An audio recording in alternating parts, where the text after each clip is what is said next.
Salut tout le monde, aujourd'hui on va apprendre à mesurer l'énergie. L'énergie, il faut la voir comme une super force invisible qui fait littéralement tourner le monde. Sans elle, pas de rotation terrestre, pas d'électricité, pas de Netflix, pas de grippin, pas de palais, pas de palais. Maintenant, pour bien comprendre comment on mesure tout ça, on va parler des unités de mesure. Le watt, c'est l'unité de base. Imagine que c'est la puissance que peut produire une installation électrique. Et ensuite, il y a les grands frères du watt.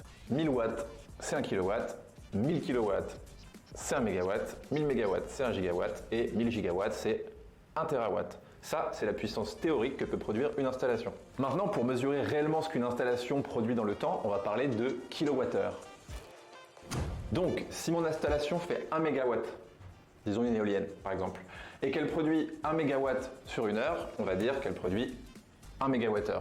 Si elle tourne en continu toute l'année, théoriquement, elle va produire 8760 MWh. Comment je trouve ça? C'est très simple.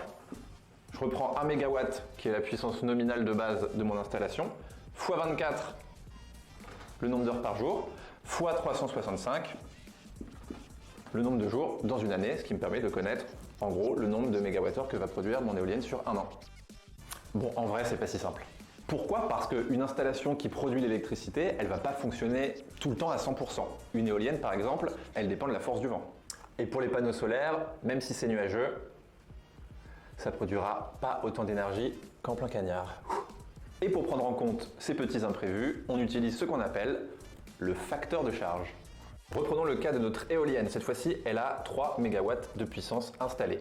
Sachant qu'il y a 8760 heures par an multiplié par 3 MW, qui est la puissance installée de l'éolienne, en théorie, mon éolienne est supposée produire sur un an 26 280 MWh. Donc, on imagine que le vent souffle tout le temps constamment et que l'éolienne produit au maximum.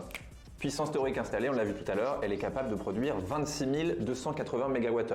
On le sait, le vent, ça va, ça vient, et sur une éolienne de cette puissance, en général, on va plutôt avoir une moyenne de 6000 MWh sur une année. Et donc, si je divise ce qu'elle produit réellement, 6000, parce qu'elle peut produire au maximum 26 280 MWh, je vais obtenir un chiffre qui est de 22,8. Et c'est ça le facteur de charge, c'est-à-dire que, en gros, cette éolienne est capable de produire à 22,8% de ses capacités maximales. Et ça fonctionne pour toutes les énergies. C'est pour ça que d'un côté, on parle d'énergie intermittente, comme l'éolien et le solaire. A contrario, on va parler d'énergie pilotable, comme par exemple l'hydraulique ou le nucléaire. Et c'est pour ça que les énergies renouvelables, c'est super, mais il faut les diversifier un maximum pour avoir de l'énergie propre et tout le temps.